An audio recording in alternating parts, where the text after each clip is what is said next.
Sempat geger dengan kabar konflik dengan putrinya, penyanyi Pinkan Mambo lagi-lagi bikin sensasi. Kali ini ia santer diisukan telah menikah dengan TikToker bernama Aryakan alias Muhammad Rizky. Video pernikahan mereka bahkan disiarkan secara live melalui akun TikTok. Ya,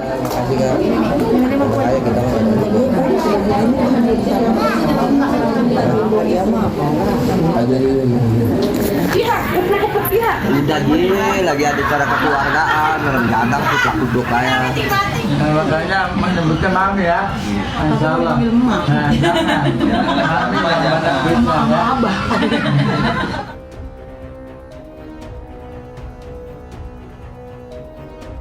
Pada video itu, Pinkan tampak serius menghelat akad nikah secara Islam lengkap dengan penghulu. Sementara Aryakan dengan khusyuk melafalkan ijab kabul akad nikah. Lantas benarkah Pinkan yang masih dalam proses cerai dengan suaminya sudah memutuskan menikah? Terima nikah Pinkan Ratnasari binti Yoke Mambo dengan mas kawin Rp100.000 kontan.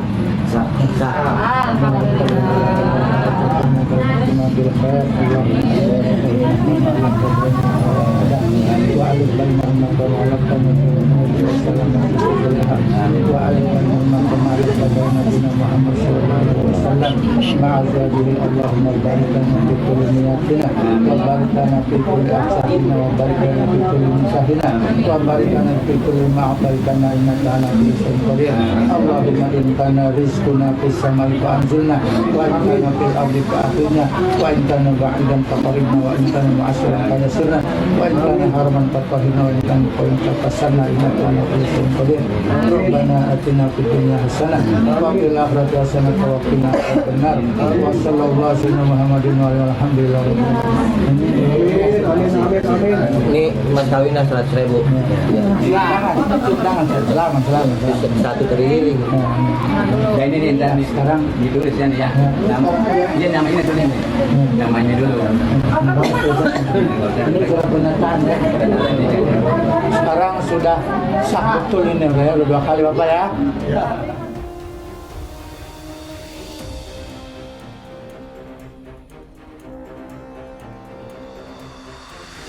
Ya, sejauh ini Pinkan memang belum angkat suara. Bahkan pilihannya untuk menikah secara Islam seolah menunjukkan jika Pinkan telah menjadi mu'alaf. Lantas benarkah ini pernikahan sungguhan atau hanya konten belaka? Arya, terimalah aku jadi pacarmu ya. PHP guys, bukan anak kecil. Kompak. Aku setia bersamamu. Aku sayang kamu mau nggak?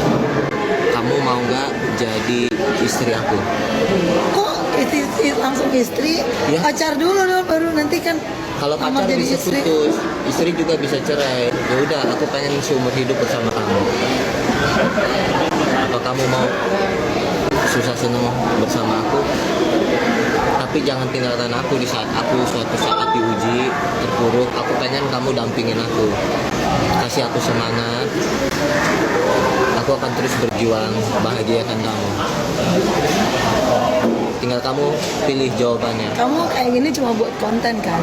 Toh kan, begitu melulu ngomong ini dari hati loh. Aku dari hati. Kamu tuh pura-pura baper, cuma pura-pura doang kan? Pura-pura kan?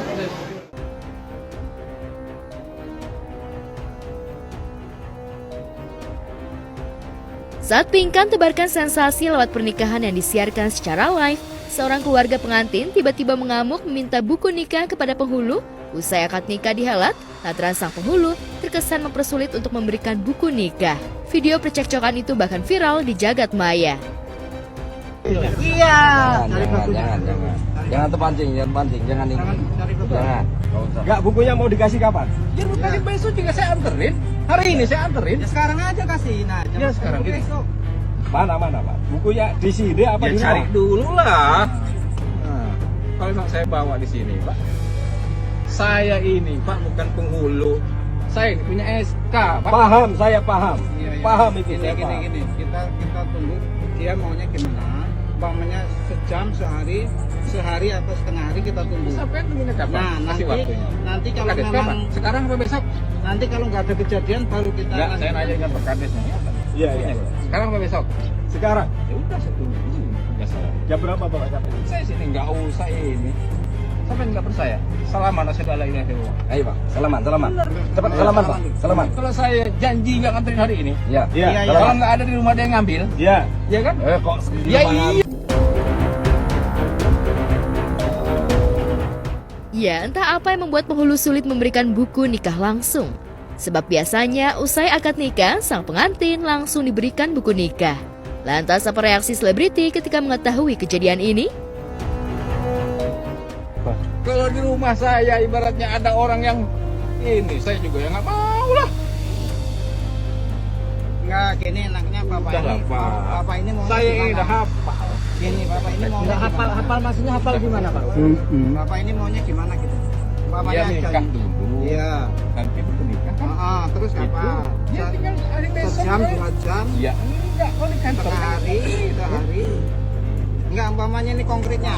Hari apa gitu? Hari apa? Ini besok juga saya antar. Besok. Ya udah kayak Kalau sekarang saya ini katanya udah dibawa dah. Kok ngapain? Ya iya kalau mau ada lah. Tanya lah. Saya bawa enggak? Ya tadi katanya dibawa.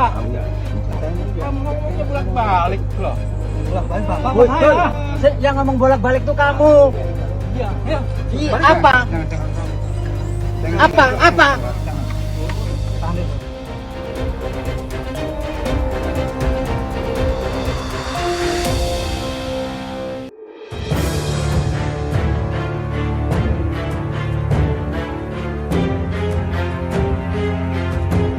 Di tempat berbeda, seorang majikan mendadak mencurahkan isi hatinya ihwal kejadian yang dialami ART-nya saat berobat menggunakan kartu BPJS di sebuah puskesmas.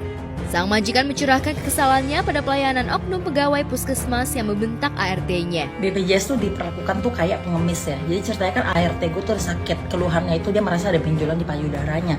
Nah deket rumah gue tuh ada satu rumah sakit swasta. Yang dimana kalau keluarga gue atau gue sakit tuh pasti dibawanya ke sana. Dan pelayanannya tuh bagus banget. Kita komplain, kita apa tuh dia minta maaf. Kayak bagus lah pelayanannya. Nah terus gue tuh tahu di sana tuh ada layanan BPJS. Dan gue pikir ya gue bawa ART gue kesana karena ya bagus rumah sakitnya gitu kan. Nah sampai sana guys perlakuannya beda banget. Kita datang seakan-akan tuh udah kayak kita pengemis yang minta bantuan mereka gitu. Dan intinya rumah sakit tuh bilang kalau BPJS tuh cuma bisa di cover untuk penyakit tuh yang parah. Kalau penyakit ringan itu tuh nggak di cover. Dan gue nanya dong penyakit ringan tuh seperti apa? Oh kayak pilek, batuk gitu segala macem kan. Nah pertanyaan gue, apakah orang mempunyai keluhan di payudara itu tuh sesuatu yang dianggap gak penting gitu? Dan intinya rumah sakit tuh bilang kalau dia itu nggak bisa membantu ART gue dalam hal benjolan payudara.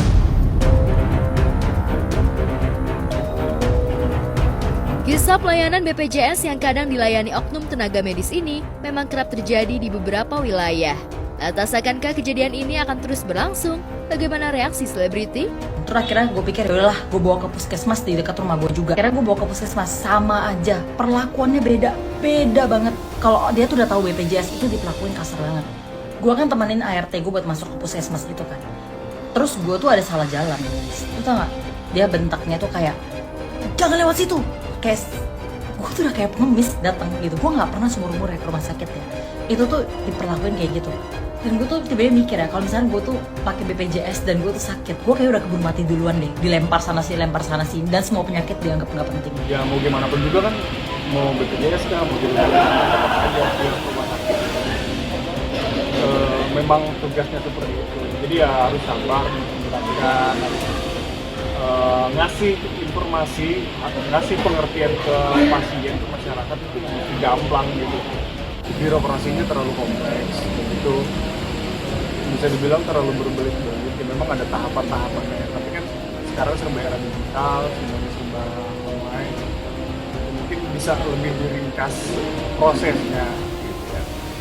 Dan kalaupun ada masyarakat juga belajar juga nih sistemnya seperti apa, biar nggak merasa apa ya terbebani nih, maksudnya belajar juga sistemnya kayak gimana, mau pendaftaran lah segala macem gitu kan bisa online sekarang ya, tanpa harus datang langsung gitu.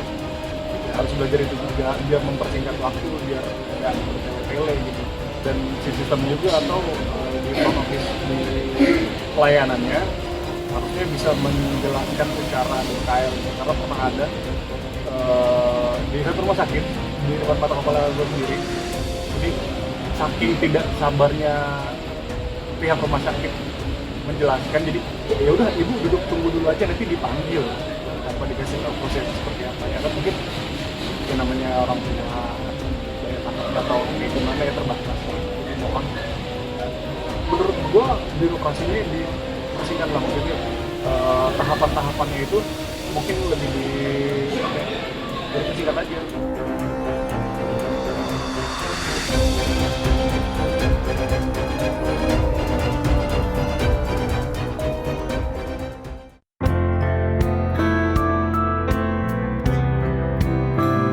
Sementara seorang wanita muda membuat pengakuan mengejutkan usai dirinya mengaku akan memilih tinggal di panti jompo saat masa tua nanti.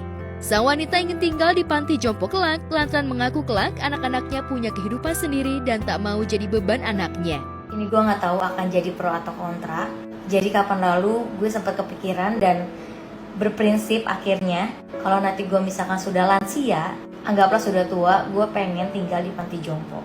Padahal dulu gue tuh pernah mikir panti jompo tuh, maaf ya, kasarnya itu kayak tempat pembuangan orang tua. Entah itu anak yang nggak mau ngurusin atau memang tidak punya keluarga. Sekarang tuh bener-bener mindset gue tuh berubah. Di panti jompo itu gue ngeliat kayak bener-bener diurus sama pengurusnya. Bahkan gue ngerasanya dia nggak akan kesepian karena ada teman-temannya yang seusianya gitu. Dan gue juga punya prinsip kayak anak tuh gue nggak bisa megang seumur hidup gitu. Karena nanti anak gue juga punya kehidupan sendiri. Dan gue sebagai orang tua tuh ngasih bekal lah sebelum akhirnya dia bisa melanjutkan hidupnya sendiri. Bukan berarti gue gak berpikiran positif. Gue sangat bersyukur banget kalau semisal nanti anak gue memang mau ngurusin gue sampai tua. Tapi anak gue akan punya kehidupan sendiri. Terus kalau misalkan gue pemikirannya kalau udah tua tuh gue gak ada sama sekali pemikiran untuk untuk tinggal di panti jompo.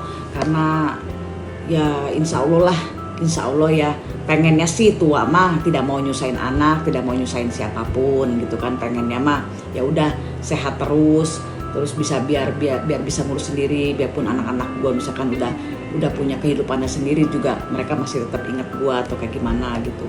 Gak ada kepikiran sama sekali kalau misalkan ke panti jompo. Kesana kayak gue tuh nggak ada siapa-siapa yang buat ngurusin, enggak lah gitu. Kayaknya anak gue juga kayaknya nggak akan setuju deh. Setuju nggak deh kalau misalkan mama udah tua di panti jompo? Nggak mau tuh anakku juga tuh. Ini ada orang tua deh, katanya kalau udah tua mau panti jompo aja. Tuh berarti kan anaknya kan nggak mau ngurus tuh. Non mau ngurus mama nggak? Alhamdulillah lah, mudah-mudahan ya. Jangankan udah tua, dari sekarang pun ibaratnya pengennya kan semua orang tua tuh doanya sama ya. Pengennya tuh tidak mau nyusahin anak gitu, nggak mau gitu. Kalaupun misalkan nanti gue udah tua juga ya mudah-mudahan ya doanya tuh pengen dikasih kesehatan aja gitu biar tidak nyusahin anak gitu nanti gitu. Jangan sampai misalkan kayak udah tua tuh sakit-sakit berkepanjangan atau misalkan terus-terusan kayak gimana nyusahin gitu enggak lah. Selain berdalih anak-anaknya punya kehidupan sendiri, perempuan muda ini juga mengaku jika tinggal di panti jompo akan diurus dengan baik dan bisa tinggal dengan teman sebaya. Lantas bagaimana tanggapan selebriti? Dan gue dari sekarang harus memikirkan kayak kalau misalkan memang gue nabung untuk kayak masa tua gue nanti, ya gue nanti nikmatin sama suami gue berdua. Anak gue udah pasti punya kehidupan sendiri, yang dimana pasti gue support apapun itu. Tapi kalau misalkan memang masa tua gue harus di panti jompo, menurut gue bukan hal yang menyeramkan bahkan menyedihkan. Karena mindset gue sekarang tuh bener-bener panti jompo tuh bukan tempat pembuangan orang tua. Ini gue nggak tahu akan menjadi pro atau kontra. Ya setiap orang kan punya prinsip hidupnya masing-masing. Dan gue sempat sharing juga soal pemikiran gue kayaknya kalau udah tua gue lebih baik di panti jompo deh. Ternyata suami gue juga punya pemikiran yang sama. Kalau menurut aku sih terlalu dini lah untuk punya rencana seperti itu. Kan siapa tahu ibaratnya kan nanti kan ya doain aja kita punya anak-anak yang soleh, yang semoga nantinya kan ketika kita tua tuh gantian lah ngurus kita gitu kan. Kalau misalkan belum apa-apa kita udah putus asa bahwa nanti kan kesannya kalau misalkan kita udah punya niat mau tinggal udah tua nanti di panti jompo aja kan jadi kayak ngedoain diri sendiri bahwa aduh nanti gue tua kayaknya gue gak akan diurus sama anak gue gitu, makanya gue tinggal di panti jompo aja. Kalau gue sih kayaknya nggak ada kepikiran kayak gitu ya.